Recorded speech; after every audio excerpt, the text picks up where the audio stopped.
Oi, Wagner. Tá bom, Leandro, é um prazer te ver. Pena que a gente Ô, coisa está nesse boa. digital, mas é melhor assim do que nada, né? Mas É muito prazer, é verdade. uma alegria. Ô, coisa boa. Eu fico feliz de te ver bem aqui, Wagner. Que legal. Olha só. Maravilha. Estamos enfrentando essas turbulências terríveis, né, Leandro?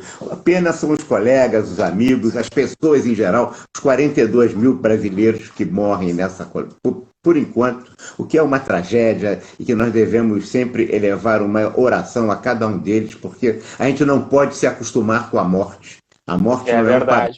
A gente É tem que verdade. gostar e saudar e louvar a vida dessas pessoas, certamente, mas não acharmos como os fascistas lá na Espanha, que antes de entrar em batalha, eles diziam assim, viva la morte. Quer dizer, então a gente não tem que valorizar isso. Por outro lado, a nossa sociedade, né, ô Leandro, a nossa sociedade com 50 mil homicídios por ano acaba achando que, né, 50 mil mortos do Covid não é tanto, porque se a gente mata mais, o que é um absurdo nas duas circunstâncias. É Realmente, aquele eu estou muito fenômeno que impressionado com isso. a Hannah Arendt chamou de banalização do mal. Né? E é exatamente isso que a gente está vivendo. A gente está tão acostumado, né, com isso, né, com violência, com mortes absurdas, com perdas por incompetência. Nós temos muito isso no Brasil, né, por incompetências administrativas. A gente tem enchentes todos os anos que matam milhares, né? Temos uma série de problemas que são fruto justamente da má gestão. A gente tem que pontuar aqui, porque nós somos administradores, né, e o que a gente enxerga é realmente assim, crises de gestão, né, de incompetência administrativa. É esse fenômeno aí que ela chamou de banalização do mal. Nós já nos acostumamos com isso. Então, quando fala, morreu não sei quem e tal, a gente fica naquela, né, meio que relativiza a coisa, dizendo, não, mas isso é tão comum aqui no Brasil, né, que acha que é uma coisa normal, mas não é normal, Se é banaliza anormal. exatamente. Né?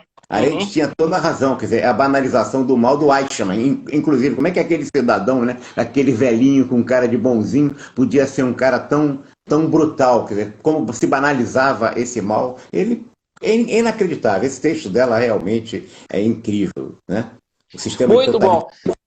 Olha só, pessoal, nem cheguei a apresentar direito aqui para vocês, mas porque o Wagner é uma figura tão conhecida no mundo da administração, e eu caracterizo o Wagner sempre quando eu falo dele, que é uma das cabeças iluminadas, uma das pessoas mais iluminadas na área de administração do Brasil.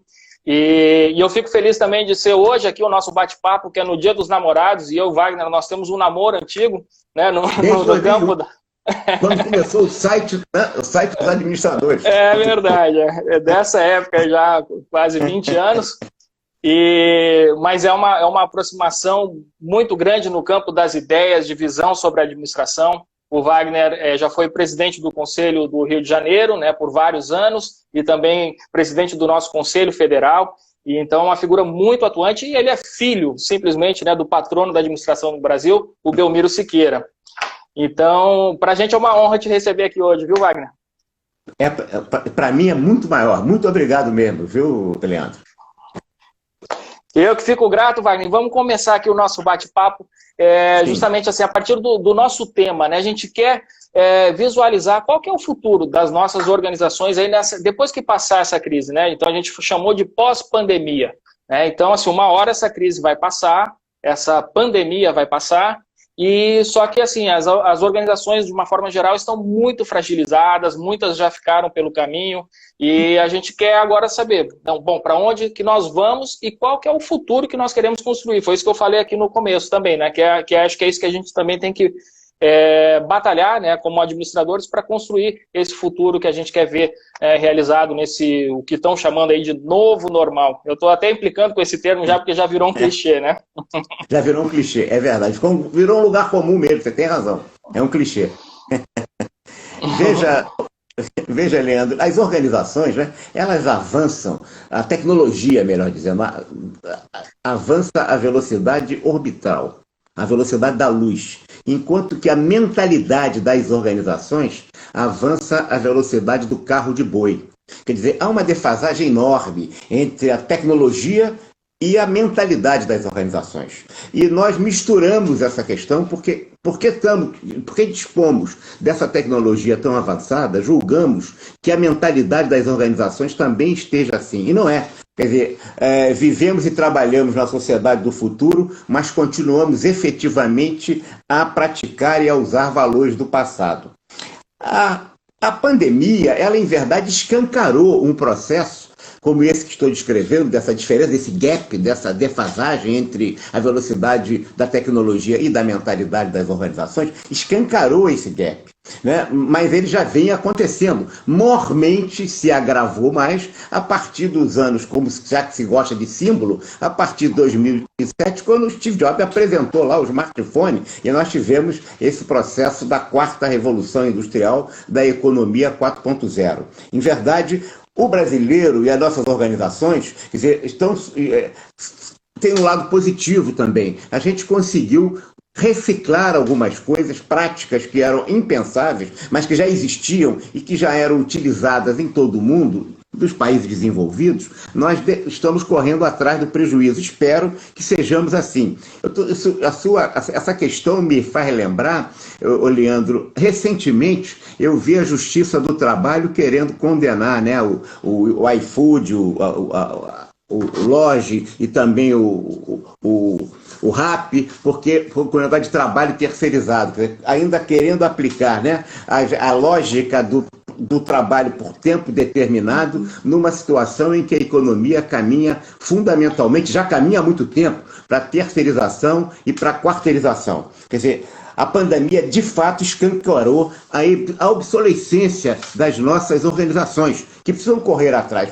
O nosso home office, por exemplo, foi interessante, porque agora há muitas pessoas, muitos diretores, muitos gerentes, empresários, dizendo que reduz o custo fixo, que fica mais barato o home office, como se... e se a gente olhar bem o home office praticado nas organizações brasileiras, eles são visíveis ainda. Em verdade, a gente usa algum aplicativo, tipo o Instagram ou o Zoom, que são novos, mas a gente usa e acha que com isso já está em pleno home office. Mas a gente está realmente muito retardatário na questão das tecnologias em geral, né?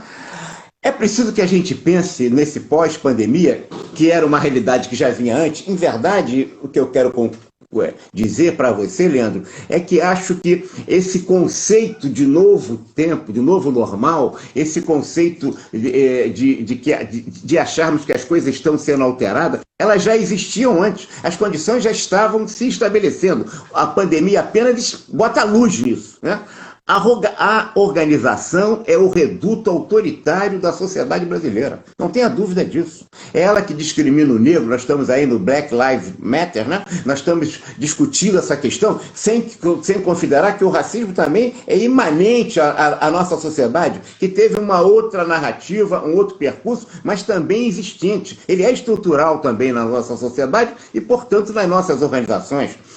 A discriminação da mulher é a organização que discrimina a mulher, porque não há atividade humana hoje que não seja feita por uma organização. É a organização que discrimina o portador de deficiência, é a organização que discrimina o homossexual, o idoso, né? O imigrante, né? A pior coisa que o preconceito pode fazer com uma pessoa, Leandro, é fazer com que a pessoa seja exatamente aquilo que o preconceito diz que ela é.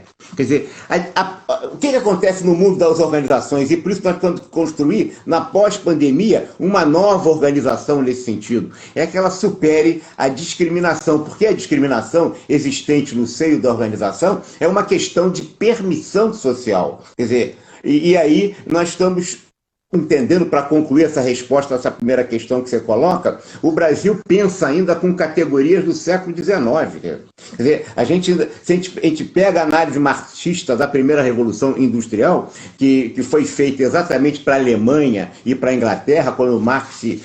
Isso vai pela esquerda e vai pela direita, como Voltaire, que marcou... Rousseau, que marcou o pensamento, o bom selvagem de Rousseau, que marcou o pensamento, né, dos extremismos, o homem é bom e que é a sociedade que o perverte. Nós estamos querendo criar organizações que segurem esses homens, ora.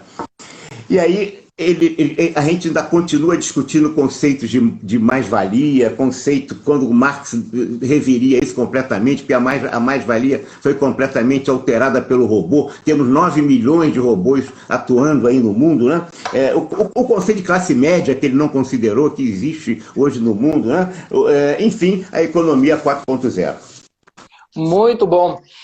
Ô Wagner, você falou a respeito dessa questão das organizações, que as organizações discriminam o negro, discriminam a mulher, discriminam uma série, né, de pessoas. E aí, mas quem está por trás das organizações? Aí vem a questão, o papel da liderança nesse sentido, para essa mudança que a gente deseja, né, que aconteça, que as organizações não sejam mais palco dessas discriminações. Qual que é o papel dos líderes nesse processo, para que essa mudança realmente ocorra? Em verdade, né, hoje nós estamos querendo eleger a aristocracia da virtude, né, no sentido de que a empresa seria a aristocracia da virtude, como se a empresa fosse moral, o que é um contrassenso. Uma organização, ela é uma ficção jurídica. O que existe são pessoas se relacionando com pessoas através de algum uso de hierarquia para a consecução de determinados objetivos ou propósitos. São as pessoas, não existe moral da empresa, existe moral na empresa. Portanto, o moral na empresa ela é certamente conduzido por suas lideranças e por seus colaboradores, né? Mas também é clichê dizer que tal presidente, tal organização. É verdade que o gestor, o executivo de topo, as lideranças, ela plasmam, forjam, né? Emolduram e moldam a organização, assim como a pervertem. Portanto, a liderança tem um papel decisivo, não há dúvida que os líderes inspiram. Só que lideranças no mundo hoje, e se nós olharmos o quadro político mundial, a gente vai ver isso, né? E no Brasil, as lideranças são uma espécie em extinção. Essa é uma questão muito grave. Não é verdade? Então, se faltam lideranças, se a liderança está voltada para o aqui, o agora e só para o agora, e não para a construção na área política de uma perspectiva de futuro e na área da empresa, ter lucro, evidentemente, o resultado da empresa e da organização deve ser o resultado do lucro, sim, mas você pode fazer isso de forma mais compartilhada, mais adequada e, portanto, sem a discriminação, sem o preconceito. Muito bom. Olha só, o pessoal que está... Vou olhar aqui de lado, que é onde está meu computador, que eu consigo acompanhar melhor aqui os comentários, tá? Tem gente já elogiando aqui, o Renan Senna falando, esse cara tem um intelecto espetacular. Realmente, ele é um gênio, viu? Viu, Renan? Muito obrigado. Olha aqui, aqui Lessa Kleber dos Santos diz o seguinte, que a pandemia botou para andar o home office que nem engateável estava devido à cultura das organizações. Exatamente, né? O que a gente falou, era uma coisa que já existia um ambiente propício para isso e que a pandemia parece que pressionou agora as organizações a adotarem, né, essas transformações. Mas eu posso fazer um comentário sobre isso, Leandro, nisso? Veja bem. Claro, claro. Se você olhar as organizações brasileiras, na primeira Revolução Industrial, que foram nos anos 1800, o Brasil ficou fora da primeira Revolução Industrial. Em 1808, o Brasil era do tamanho dos Estados Unidos, em termos de renda per capita, praticamente a mesma população. No final do século XIX, os Estados Unidos já estavam virando para ser um dos maiores países do mundo e o Brasil cresceu apenas em renda média $5. E nós ficamos completamente fora da primeira Revolução Industrial. Nós crescemos muito no século XX. Em verdade, o crescimento maior do Brasil se dá entre 1930 e 1975. Esses 45 anos, o Brasil foi, junto com o Japão, os dois países que mais cresceram no século. Taxas de crescimento de média de 6%. Veja o que aconteceu. A partir de 45, com a primeira crise do petróleo em 73, 74, o Brasil não tem crescido. Em verdade, a nossa taxa média é ridícula, é risível. Nós tivemos dois momentos de crescimento, com o governo Lula e com o governo Fernando Henrique, com o Plano Real.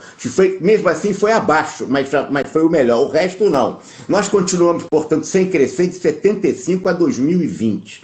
Né? Agora mesmo, nós tivemos um desempenho no primeiro trimestre negativo de 1,5, o que não sem afetar e sem ser afetado pela economia, pela pandemia, né? Portanto, o nosso crescimento tem sido muito difícil. O que está acontecendo com a empresa, é preciso que se constate isso, que nem 2% das empresas utilizam práticas e processos da economia 4.0. Quer dizer, o Brasil está 100% fora até agora da quarta revolução industrial. E não é à toa que nós estamos nos desindustrializando. A única coisa que é moderna no Brasil é o agronegócio. Quer dizer, você tem a Embraer, né? Mas a gente vai começar a procurar, a gente vai ver que 2% das organizações brasileiras, quando tem alguma coisa de quarta revolução industrial, de inteligência artificial, tem algumas funções, mas eles não têm um sistema integrado. Portanto, o home office não é apenas utilizar os aplicativos que o Vale do Silício vende para nós. O home office é ter as funções integradas da gestão da organização. E aí o home office pode realmente fazer uma enorme diferença. Foi bom a pandemia, se pode-se dizer que alguma coisa pode ter sido bom nessa pandemia, nessa tragédia, é que pelo menos a gente está conseguindo se virar e o jeitinho está aí funcionando no sentido de avançarmos nessa linha. E a tomada de consciência. Não há possibilidade do país se desenvolver ficando fora do 5G. Quem tem a inteligência artificial, né, a física quântica, o 5G, evidentemente, vai mandar no mundo. As organizações que não tiverem isso vão ficar para trás. Nós estamos juntando a dimensão, o mundo físico com o mundo digital, com o mundo biológico. Quando você vai para as universidades brasileiras, elas têm ainda as caixinhas bem separadinhas. O departamento de ciências físicas, exatas, né? O departamento de ciências biológicas e o departamento de ciências sociais. Ora, isso realmente acaba com que a gente perca essa perspectiva e as empresas brasileiras perdem competitividade e perdem crescimento e desenvolvimento.Esse choque pode ajudar, espero que sim, eu acho que está conseguindo, que as organizações tomem consciência que o próprio home office está tão sendo elogiado, precisa ter uma avaliação crítica. Nós estamos nos virando, mas em verdade, e nos virando até bem, eu diria, mas a tecnologia que a gente dispõe, o 5G, por exemplo, a gente não fez nem licitação ainda. Quer dizer, se você aí fica assim, o 5G chinês, o 5G americano, e a gente não tem nenhum nem outro, e aí não se faz licitação esse ano ainda, nós vamos ter o 5G quando? Em 2020, em 22, 23? Quer dizer, já perdemos muito tempo. Portanto, eu acho que a gente tem que entender, por outro lado, que a tecnologia em si, ela não reduz as desigualdades. As pessoas pensam na tecnologia para reduzir. Essas questões de preconceito que nós falamos, elas não são necessariamente. Se você pegar a experiência dos 10 mil anos da agricultura, você vai ver que aquele avanço, né, na roda e todo o processo de desenvolvimento agrícola, aquilo beneficiou aqueles proprietários da terra, mas aqueles que lavravam a terra ficaram em situação sempre muito desigual. A tecnologia não é necessariamente uma igualadora de desigualdades. A gente precisa trabalhar no sentido de utilizar a tecnologia para humanizar as organizações. E aí, como você falou, a liderança ela é decisiva e fundamental. Nem 2% das empresas brasileiras utilizam tecnologia da economia 4.0. Olha só, tá? E isso é muito pouco. E agora a gente está num momento justamente que as organizações têm que dar respostas, né, nesse ambiente. Olha só, pessoal, continue mandando perguntas aqui. Estou aqui do lado aqui com as perguntas. Aqui Marum Miguel fala como sempre, o Wagner dando show. É sempre bom contar com o Wagner porque sempre é show, né? O que vivemos hoje aqui, Genesi, da Sócios Consultoria, diz o seguinte, né, o que vivemos hoje é a capacitação das organizações e profissionais para o mundo da tecnologia e do conhecimento.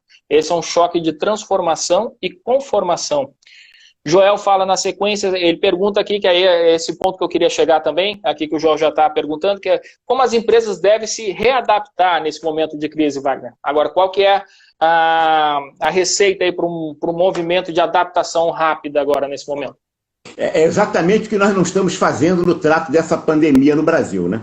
Em verdade, quer dizer, nesse momento, você tem dois momentos. Você tem o momento da crise que nós estamos vivendo e a saída da crise. O momento da crise, ela se trata, na minha avaliação, por um gabinete de crise, se for governo, ou por um comitê de crise, se for na organização. Mas aí você começa a ter uma perspectiva muito desesperada. O gabinete de crise tem que ter autoridade de decisão final. Você vai me permitir uma brincadeira aqui agora. Para você fazer gabinete de crise tem que ser que nem a bunda. Você tem que sentar com as duas nádegas. Quer dizer, uma é a nádega da autoridade, a outra é a nádega da responsabilidade. Se você não sentar com as duas, não adianta que não funcione. Então, tem gabinete de crise que se criou, por exemplo, o governo criou um gabinete de crise dirigido pelo general Braga Neto. A gente nem lembra que foi criado esse gabinete de crise. E algumas empresas criam o gabinete de crise, mas não dão responsabilidade ou não dão autoridade. Tem que dar os dois a decisão final para ter agilidade, para ter rapidez. E aí é preciso entender que você tem duas coisas. Você precisa, primeiro, reduzir despesa em função da receita. Segundo, você tem que priorizar as despesas meio. Cuidado para não ir tirando investimentos e as funções de atividade fim, porque quando você acaba com as atividades fins, você melhora o numerário, mas você perde a capacidade de sair depois da crise. Eu estou vendo organizações que simplesmente acabam com as funções fins. E aí melhora. Vive hoje, mas vai comer hoje, não vai comer amanhã. Porque quando a crise acaba, quer dizer, você tem, portanto, que criar colchões de proteção agora e tem, por outro lado, que preparar a saída. E a preparação da saída é fortalecer as atividades fins. Seja aqueles fins que você já tem, sejam outros fins opcionais ou complementares que você venha a desenvolver. E não é isso que eu estou vendo nas empresas. Eu estou vendo um corte direto em todos os tipos de despesa, não importa o que seja, o importante é apertar o cinto melhora o numerário, sim, numerários que já estão ruins, mas em verdade, mas também tira a perspectiva do futuro. É claro que eu estou falando isso em tese, porque há organizações em que nem isso conseguiram, porque as circunstâncias, né, de levar a zero o seu desempenho, o seu desenvolvimento, a sua atividade principal, como empresa de turismo, por exemplo, que acaba o turismo, como é que o cara vai fazer? Não tem mais, é difícil, ele tem que se reinventar em outro negócio, pelo menos a curto prazo. Então, acho que é isso. É o gabinete de crise, a comissão de crise, priorizar as despesas, sim, mas não matar a galinha dos ovos de ouro, que são as atividades fins. Você não pode dar o mesmo tratamento no corte às atividades meio com as atividades fins. Muito bom. Ô Wagner, como é que você avalia, agora já que a gente está falando nessa questão de gabinete de crise, como é que você avalia, no geral, como nós estamos conduzindo a crise, e agora estou já levando a questão aqui para níveis de prefeitura, governo e governo federal, como é que você avalia, né, a condução dessa crise, se existe uma coordenação, se existe uma descoordenação e os resultados dessa gestão toda? Veja bem, os prefeitos e os governadores, em geral, estão se virando, porque eles estão com a batata quente na mão. Mas pensar que o Brasil esteja numa estrutura com gabinete de crise, acho que o general Braga nem lembra que ele foi nomeado pelo presidente como chefe do comitê de crise, do gabinete de crise. Há uma total descoordenação. É evidente que você tem que fazer isso nas diversas funções do Estado e também ir nos estados regionais, né? E também nos municípios. Não é que você vai no estado de São Paulo ou aí na Paraíba que o ministro tem que ser repreendido por isso. É claro que nós estamos conduzindo isso muito mal. Nós estamos politizando coisas que não deviam ser politizadas. Nós temos a nossa crise é maior do que os outros países, porque a gente tem a crise sanitária, né? Saúde social, mas também a crise econômica, mas a gente tem uma crise política que é maior que todas, que contamina toda. Não é à toa que o Brasil hoje já é o segundo maior país, né, em termos de mortos e já é há algum tempo o segundo maior país no número de infectados. Nós estamos nos desempenhando muito mal nisso. E acho aí que o resultado agora é muito ruim. Aí quando a gente tem esse quadro, né, em que está cada um correndo para um lado, né, nós como administradores, né, que estamos à frente das empresas, o que nós devemos fazer para poder continuar navegando nesse mar turbulento, que a gente não tem como prever onde é que vem, né, se está vindo um tsunami, se está vindo, enfim, né, tempestade pela frente, mas a gente tem que manter o nosso barco na água, né, e qual que é, então, a atitude que a gente deve tomar? Eu acho que a gente tem a responsabilidade profissional e cidadã. Ninguém exerce a cidadania sem exercer um papel político, né, Leandro? Quando a gente se omite ou quando a gente participa em relação aos fatos que nos envolvem. A gente, como cidadão e como profissional, portanto, a gente tem que falar, tem que recomendar nas empresas que a gente tem que se expor. Não é? Em verdade, a grande crise brasileira também é de gestão, não há dúvida disso. Nós estamos tendo uma experiência que é muito interessante, que é o SUS. O SUS é uma experiência brasileira formidável, sensacional. E o SUS está segurando bastante isso. Mas você veja o que está acontecendo. Se o SUS é um caso que nós temos que instrumentalizar, né? Se você quer utilizar hoje tecnologia da quarta revolução industrial rapidamente para fazer uma mudança, quer dizer, o SUS é a porta de entrada da desenvolvimento brasileiro hoje através da saúde. Você tinha que dar um choque de gestão no SUS, que é um órgão formidável, os médicos, os profissionais de saúde se virando, mas a gente prefere comprar o produto na China, quando a gente tem aqui 200 milhões de assistidos, que é um mercado enorme, a gente poderia estar fazendo esses produtos aqui para exportar também. É um exemplo. O outro caso é um caso risível, né? O governo tinha duas opções. Utilizar o cadastro social que estão nos municípios e nos estados, que tem um cadastro muito bom, que tem mais de 20 anos de aplicação no Brasil hoje, o que aquele governo fez? Preferiu utilizar um aplicativo pela Caixa Econômica Federal. Conclusão, deu com os burros na água. Pagou militar, 73 mil militares, pagou gente no estrangeiro, não pagou milhões de pessoas ainda. A coisa não funcionou. Por quê? Porque faltou coordenação, porque faltou gestão. Se nós já tínhamos essa estrutura do cadastro de assistência social, mas isso ia dar prestígio para os prefeitos, para os governadores. Ora, se a gente começar a pensar nesse nível, nesse tipo de questão em relação ao interesse nacional, o interesse das pessoas que estão morrendo, evidentemente é uma política muito chinfrim. Se quis fazer a bancarização através da Caixa Econômica, aí fila, milhares de pessoas na rua, o presidente querendo botar cadeira para as pessoas esperarem, quando a gente já tinha um instrumento. Quer dizer, o Brasil não saber quem são... O ministro da Economia toda hora fala que descobriu 39 milhões de miseráveis, de vulneráveis, melhor dizendo, muitos deles miseráveis, infelizmente. Ora, vai ver no IBGE esse número que já tem, ministro.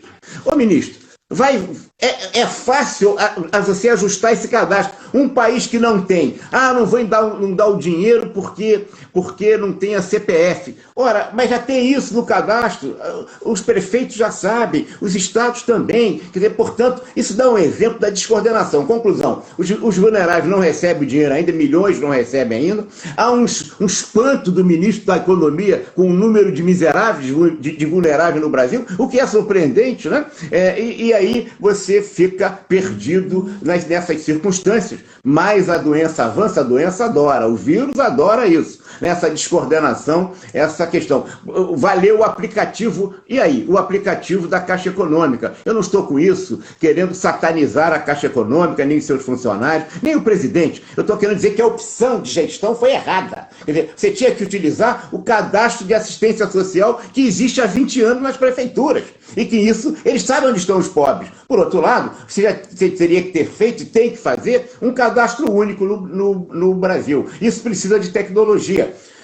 A gestão pública, Leandro, no Brasil, ela é analógica. Ela não é digital. A maior parte das empresas brasileiras também não são digitais, são analógicas. A gente vai dar um choque de futuro no Brasil dando um choque digital. É verdade que algumas entidades, algumas empresas, às vezes quando trocam de gestão, aquilo está indo na frente, ele acha que digital dá choque, volta para o analógico e tem retrocesso. Né? Infelizmente, esse é o processo social. Você dá passos para frente, mas também dá passos para trás. Acho que errou o governo ao querer fazer um aplicativo e tomar conta do benefício de R$600, né? Quando isso poderia ter sido mais facilmente atingido, sem cometer o vexame de pagar a militares, 73 mil militares receberam, né? Como disse, e também a pagar gente no estrangeiro, e proibir determinadas convergências que deram, em que a mulher era casada com filho, e aí você acaba não dando para a mulher porque ela era casada com filho, como se fosse um erro de cadastro lá do cadastro da Caixa Econômica. Oh, céus, vamos lá. Mas assim, isso evidencia realmente, né, a importância da administração. Acho que é importante a gente ressaltar isso, né? Na administração a gente estuda as nossas funções clássicas, uma delas é o controle, né? Então, falhou no controle, aí abre espaço para corrupção, enfim, para perdas e assim vai, né? Ô, Leandro, a gente tem que ser honesto intelectualmente nas políticas públicas. As políticas públicas têm que ter uma formatação, um design perfeito, e eles têm que ter monitoria, monitoramento, tem que ter avaliação, e passo a passo, não é post-mortem, depois, pagamos 73 mil militares, pagamos sujeito que não precisava, como? Essa política pública bem feita, bem concebida e bem monitorada, não aconteceria isso. Temos que ter competência na gestão e, mais do que tudo, a inteligência, a honestidade intelectual. Muito bom, Wagner. Deixa eu voltar aqui para os comentários da turma. Professor Josué Silva, ele diz o seguinte: tecnologia não garante o desenvolvimento das relações humanas nas organizações. Precisamos de ambas. Joia? Não há dúvida. Por isso que nós estamos avançando em tecnologia à velocidade da luz, e a mentalidade é de carro de boi. A gente continua com as mesmas práticas do final do século XIX e começo do século XX. A discriminação da mulher, do negro, do portador de deficiência é exatamente isso.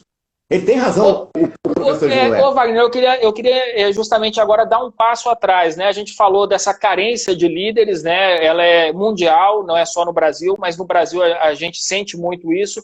Não é só no plano político, é também no plano privado.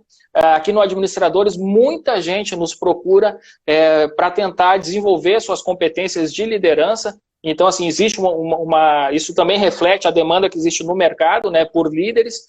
E aí eu queria voltar na fita, como é que se forma um bom líder, né? Então, assim, acho importante a gente pautar aqui a conversa a partir disso, né? A liderança, beleza, então, quais são os atributos de um líder, aquilo que está na base da liderança mesmo? Quando a gente fala de liderança, vamos lá, vamos primeiro pensar na formação do líder, nas suas virtudes, na questão da ética, porque se a gente pula esse passo, tudo bem, a gente pode até formar líderes, mas serão bons líderes? E essa é a questão, porque existem bons líderes e existem maus líderes. E o perigo de uma má liderança é tremendo, ele é nefasto, ele pode gerar tragédias, né, quando a gente tem um mau líder. Aí eu queria que você falasse sobre isso, Wagner, da questão da formação de um líder, né?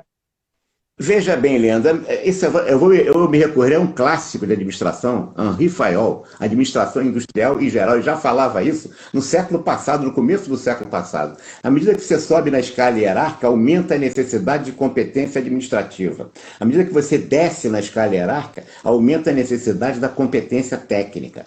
O técnico deriva a satisfação psicológica do fazer com as suas próprias mãos, do realizar. O gestor deve aprender a derivar satisfação psicológica do fazer, quer dizer, do fazer através dos outros. Só que aquele que é técnico, que se destaca como técnico, que, portanto, ascende a uma função gerencial e, portanto, começa a ter um processo de liderança, ele continua, muitas vezes, sem tirar o chapéu de técnico e botar o papel de gestor, de líder, e são competências completamente diferentes.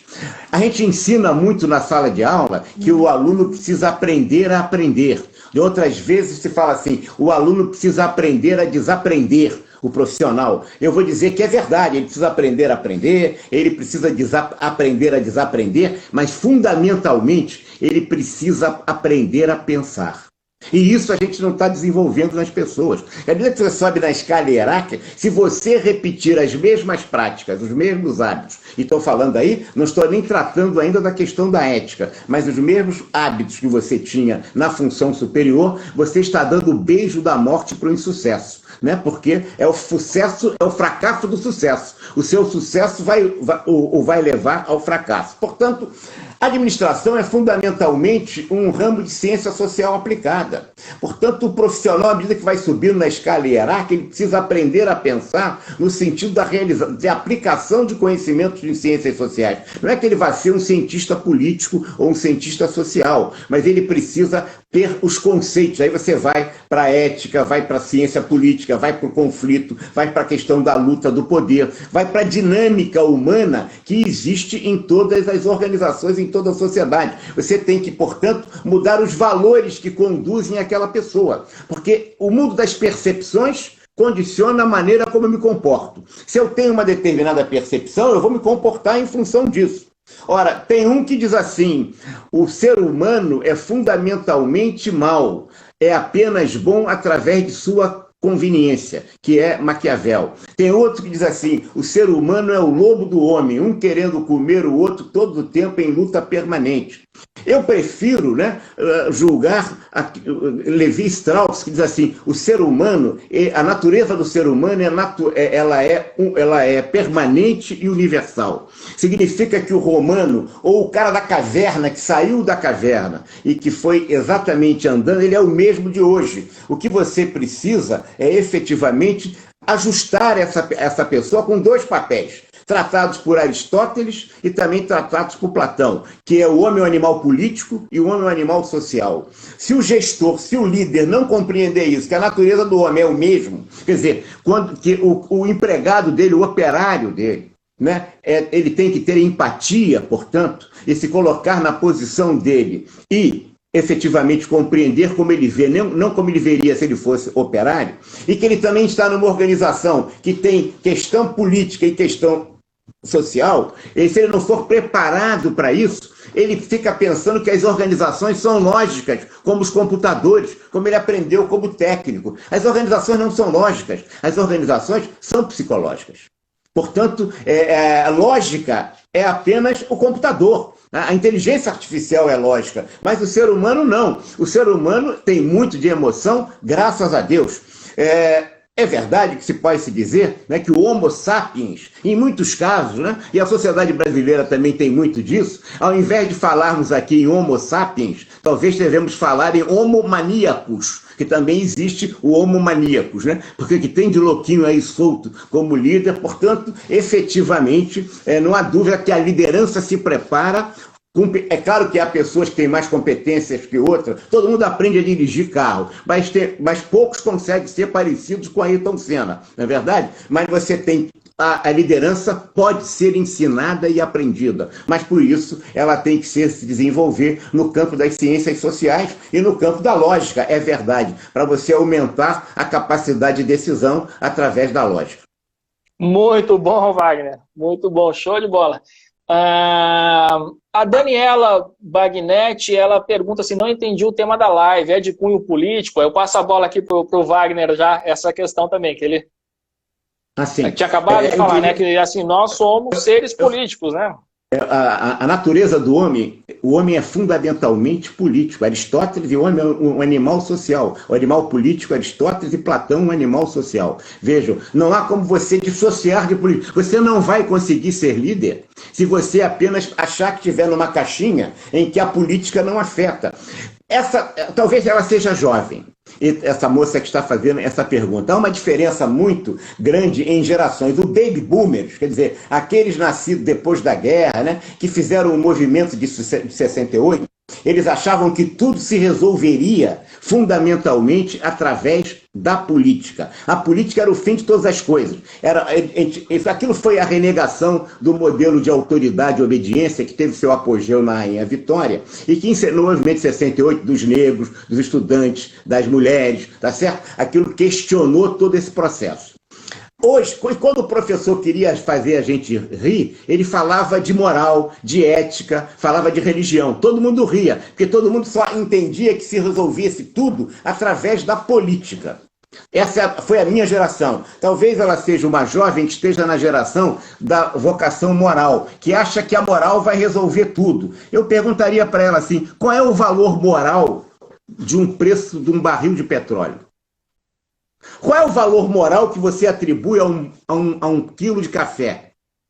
Qual é o que você não deveria ser maior que seria moral? Quer dizer, se a gente pensar, hoje a geração jovem, ela entende que a moral vai resolver tudo, que a política não deve ser tratada. Ora, a moral habita um reino. A política habita outro. Quando você entra num supermercado, ô Leandro, você está diante ali de todos os produtos que a ciência, que a tecnologia, que a economia pode te oferecer. Não pense que a economia vai fazer limitar o barril de petróleo, o preço do barril de petróleo, ou não ofereceria produtos que poderia oferecer se não tivesse fora dela um outro limite. o limite é o limite institucional legal, as leis.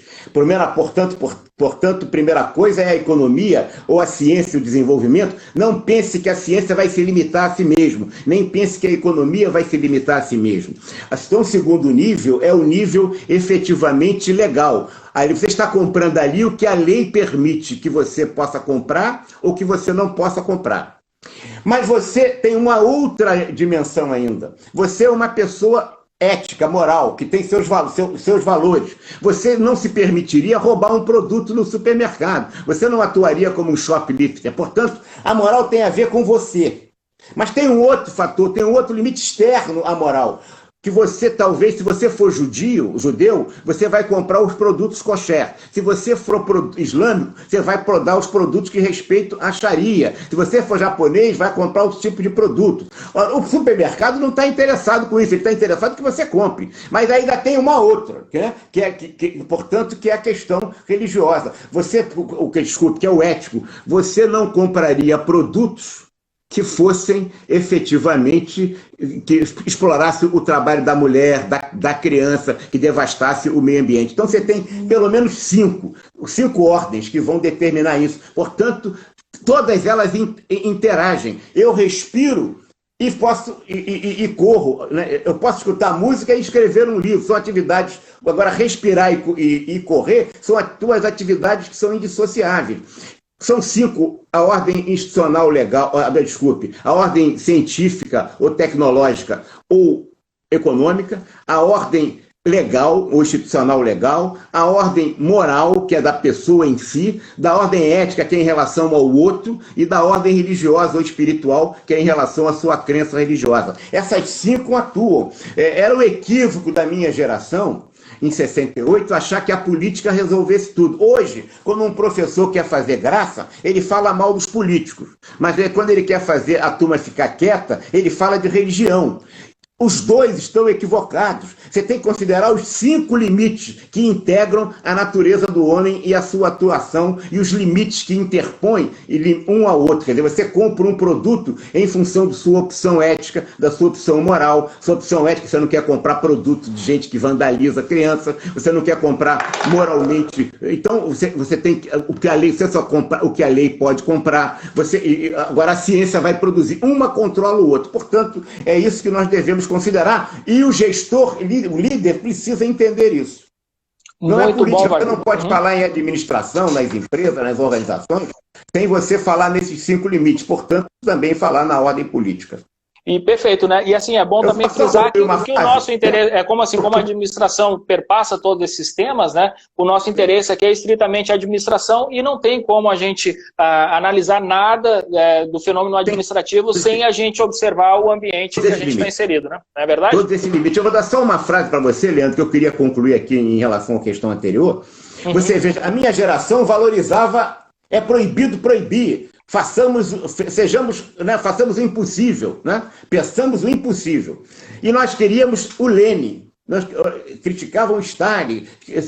Hoje, né, a opção que a juventude faz, não é mais esses autores, agora está se jogando até, pichando a estátua de Churchill, né? E vejam bem, a gente consegue tirar o homem do seu contexto histórico, da sua época.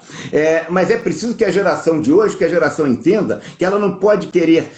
Por que muito jovem europeu está indo para o Boko Haram, para o Al-Qaeda, para o Estado Islâmico? Porque ele está querendo substituir, não é Lenin para o Bin Laden, ele está substituindo uma opção moral por outra, em verdade. Isso é que precisa ser considerado. Ela está fazendo, na opção moral, uma opção política, o que é um equívoco. Em verdade, o sistema econômico é o mesmo, porque nada mais é capitalista e econômico do que Bin Laden, tá certo? Ele não tem nada de contrário ao sistema capitalista, ao contrário, e de exploração de expropriados e expropriadores. Mas a juventude, sem entender isso, ela está optando por uma opção moral. Bin Laden como uma nova civilização, como uma nova opção moral. Eu não estou falando que seja jovem que fez essa questão, eu estou me referindo ao conjunto, quando você vê jovens, milhares e milhares de jovens que foram ser soldados, que estão sendo soldados do Boko Haram, escolhendo escolhendo o islamismo como uma opção moral, quando que não tem nada a ver com a opção política, nem econômica, porque ele não está substituindo Lenin, está substituindo uma moral por outra. Muito bom. Ó, o pessoal está mandando mais questões aqui, estão comentando, né, vários dos trechos aqui da nossa live. Tem gente perguntando aqui se a live vai ficar salva automaticamente. Assim que a gente terminar, ela já entra aqui no nosso IGTV. Então, assim, quem pegou no meio, né, pode voltar ali para ver desde o começo. Vamos lá. Brilhante, o professor Josué Silva fala, brilhante, não existe panaceia para todos os males. Boa. A Kikilma Leal fala o seguinte, ó, perfeito, mas os valores morais têm que estar presentes, principalmente na política. É claro, eu não estou dizendo que não é isso que eu estou dizendo. Eu estou dizendo que a questão, mas veja bem, a moral habita um reino, a economia habita outro reino. A gente tem que considerar isso. Agora, uma está interrelacionada com a outra em sinergia. Uma controla a outra. Uma impõe limites para a outra. Não é, você veja bem, é muito perigoso quando a gente quer colocar apenas a moral na política, porque a gente acaba com o fanatismo. E o fanatismo cabe inexoravelmente na Inquisição. A gente pode olhar ao longo da história da humanidade. A Inquisição foi isso. Exatamente a exacerbação no moral em cima da política. Temos que ter cuidado, porque senão a gente mistura isso. Era legal a lei do apartheid? Era.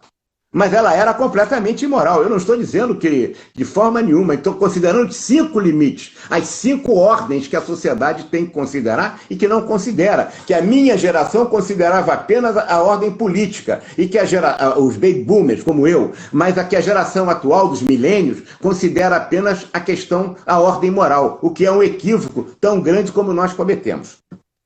Ô Wagner, você que é um estudioso da história, muita gente tem comparado esse momento que a gente está vivendo agora com um momento de guerra, né, e faz comparações com a Segunda Guerra e tudo mais. Você encara dessa forma também?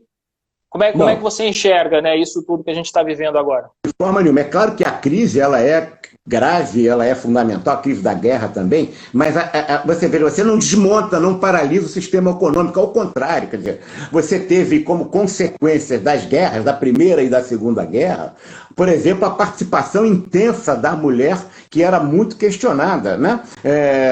Nos Estados Unidos, no mundo inteiro e aqui também. Quer dizer, o esforço de guerra, o que é a guerra? É a administração da violência. E a administração da violência, ela superativa as atividades econômicas. Portanto, é diferente. Aqui nós tivemos agora foi a completa paralisação da economia, que isso não aconteceu nem na crise espanhola de 19.